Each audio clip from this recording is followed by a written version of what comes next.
This channel does not promote any violent, harmful, or illegal activities. All content provided by this channel is meant for an educational purpose only.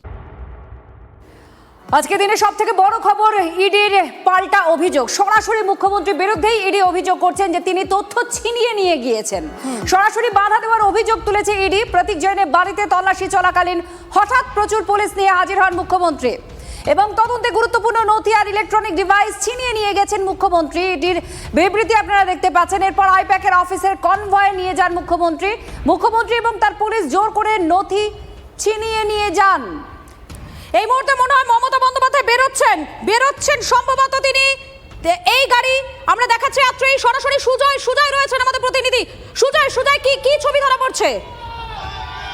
আমরা যাব আমাদের প্রতিনিধি সুজয়ের কাছে, তবে দেখাচ্ছি সম্ভবত মমতা বন্দ্যোপাধ্যায় হেঁটে হেঁটে আসছেন। আত্রেই আমরা দেখতে পাচ্ছি সেই ছবি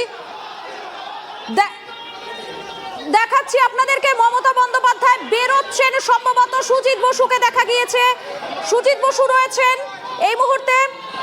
দেখাচ্ছি আপনাদেরকে ইডি যেখানে রেড করেছিল আইপ্যাকের অফিস, সেখান থেকে সেই গাড়ি বেরোচ্ছে। সুজিত বসুকে দেখা গিয়েছে। এখনো পর্যন্ত আমরা বুঝতে পারছি না মমতা বন্দ্যোপাধ্যায় তিনি বেরিয়েছেন কিনা, কেননা বেরিয়ে গিয়েছেন। মমতা বন্দ্যোপাধ্যায় বেরিয়েছেন দীর্ঘ একটা সময়ের পর, তিনি বেরিয়েছেন, তিনি গাড়িতে উঠছেন এই মুহূর্তে। সেই ছবি আপনাদেরকে দেখাচ্ছি সল্টলেকের আইপ্যাকের অফিসে, যেখানে মমতা বন্দ্যোপাধ্যায় এই মুহূর্তে গাড়িতে উঠলেন। তিনি একেবারে সেই ছবিটা আপনাদের সামনে তুলে ধরার চেষ্টা করছেন। একটা দীর্ঘ সময় তিনি এখানে ছিলেন। তিনি বলেছিলেন যে মমতা বন্দ্যোপাধ্যায় একেবারে গাড়ির সামনে রয়েছেন, ঠিক যেভাবে তিনি এসেছিলেন গাড়িতে উঠে আবার তিনি বেরোচ্ছেন। সেই ছবি সরাসরি টিভি9 বাংলায়।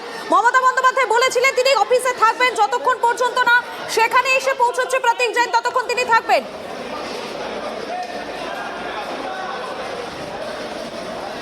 এবং এই মুহূর্তে সেই ছবি সুজয় রয়েছেন আমাদের সঙ্গে। সুজয়, কি ছবি? বেরিয়ে গেছে, আমি দেখাতে পারবো না। সুজয়, শোনা যাচ্ছে আমার কথা? আমরা দেখাচ্ছি সেই ছবিটা। বেরিয়ে গেলেন এবং মুখ্যমন্ত্রী কনভয় যাচ্ছে, ওই ছবিটা। মুখ্যমন্ত্রী মমতা বন্দ্যোপাধ্যায় গাড়ি থেকে তিনি হাত নাড়লেন, হাত নেড়ে তিনি নামছেন। সম্ভবত সাংবাদিকদের উদ্দেশ্যে আবারও তিনি কিছু বক্তব্য রাখবেন। সকাল থেকে তিনি লাগাতার একাধিক বিষয় নিয়ে একাধিক অভিযোগ করেছেন। গাড়ি থেকে নেমে এলেন আইপ্যাকের অফিসে, প্রায় 3 ঘন্টার বেশি সময় তিনি ছিলেন। আবারও কিছু বক্তব্য রাখবেন মুখ্যমন্ত্রী, সেদিকে আমাদের নজর থাকবে। আমার যে এই তোমার কথা আমি উত্তর দেবো না।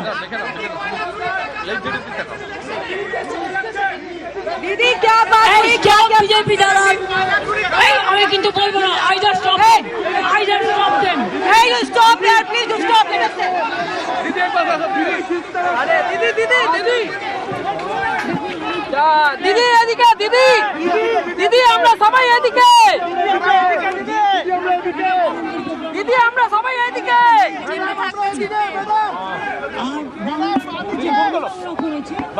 এই হামলার প্রত্যুত্তর জনগণ দেবে, এটা আমি বিশ্বাস করি। এবং নিজেদের ফেস সেভিং করার জন্য সেই গদি মিডিয়ার ডিটেলসটাও আমরা নজর রাখছি।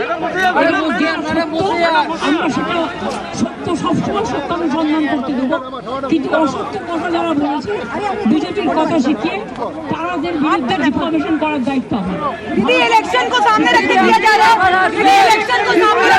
ডিটেলসটাও আমরা নজর রাখছি এবং যেটা সত্য আমরা সেটা সত্য সবসময় সত্যানুসন্ধান করতে দেবো, কিন্তু অসত্য কথা যারা বলেছে বিজেপির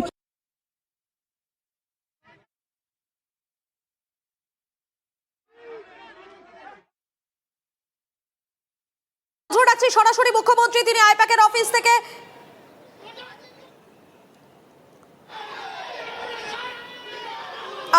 তিনি আইপ্যাকের অফিস থেকে বেরোলেন। 3 ঘন্টার বেশি সময় তিনি সেখানে ছিলেন এবং সেখান থেকে বেরিয়ে তিনি সাংবাদিকদের মুখোমুখি হয়েছেন।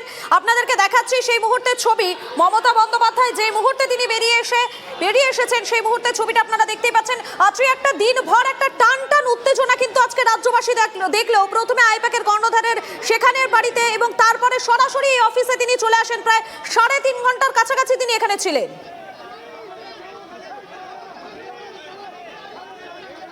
এবং মুখ্যমন্ত্রী মমতা বন্দ্যোপাধ্যায় তিনি কিন্তু শেষে যেটা বললেন যে সত্য অনুসন্ধানে সবসময় সহযোগিতা হবে, পরিস্থিতির ওপরে নজর রাখছি, সত্য অনুসন্ধান করতে দেবো, এটা খুবই গুরুত্বপূর্ণ। কারণ একদম শুরুতে তাকে যেভাবে আমরা দেখেছি এবং যেভাবে তিনি অভিযোগ করেছেন, সেই অভিযোগের পর সায়ন্ত রয়েছেন আমাদের প্রতিনিধি আমাদের সঙ্গে। সায়ন্ত, এই মুহূর্তে সেখানে কি পরিস্থিতি?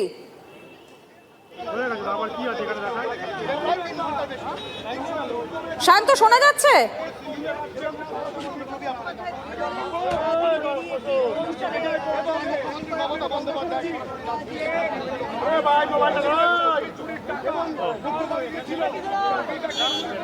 দেখো, মুখ্যমন্ত্রী মমতা বন্দ্যোপাধ্যায় বেশ কয়েক ঘন্টা এই গোদরেজ যে সল্টলেকে যে অফিস রয়েছে, সেক্টর 5 যে অফিস রয়েছে, একদমই শুনতে পাচ্ছ? দেখো, সেক্টর 5-এ যে আইপ্যাকের অফিস রয়েছে, সেই আইপ্যাকের অফিস থেকে মুখ্যমন্ত্রী মমতা বন্দ্যোপাধ্যায় বেরিয়ে গেলেন এবং তুমি দেখতে পাচ্ছ সেই গাড়ি একের পর এক বেরিয়ে গেলেন এবং মুখ্যমন্ত্রী বেরোনোর সময় তিনি বলে গেলেন যে সত্য অনুসন্ধান হবেই, এবং যেটা মুখ্যমন্ত্রী মমতা বন্দ্যোপাধ্যায় প্রথম থেকে বলে আসছিলেন সেই কথাতে তিনি অনড় থাকলেন। আইপ্যাকের যিনি প্রধান প্রতীক জৈনের গাড়িও ঢুকলো এই সল্টলেকের সেক্টর 5-এর এই অফিসে।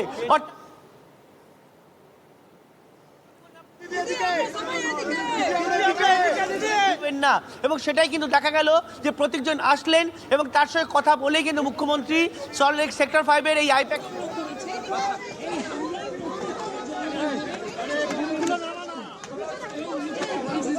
कोई बात नहीं, ऐसे रखो माइक पे।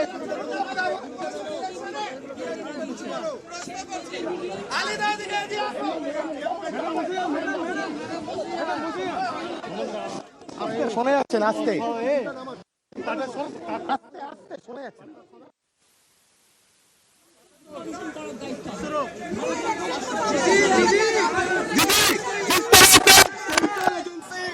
दीदी, जिस तरह से सेंट्रल एजेंसी यहाँ पे रेड डाला है। সায়ন্ত, কি বললেন মুখ্যমন্ত্রী?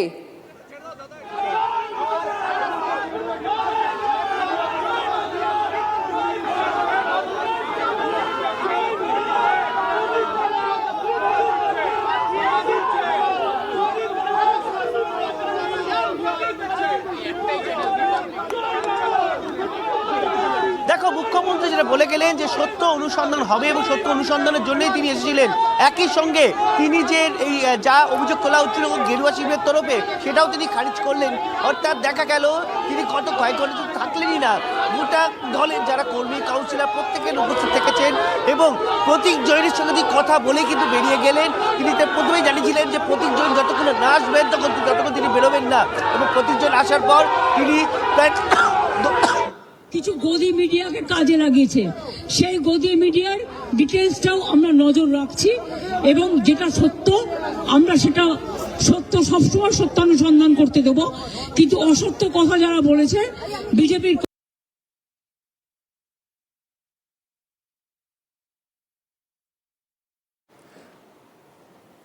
আমরা সরাসরি নজর রাখছি যেদিকে মুখ্যমন্ত্রী মমতা বন্দ্যোপাধ্যায় তিনি বেরোলেন এবং বেরিয়ে যে গুরুত্ব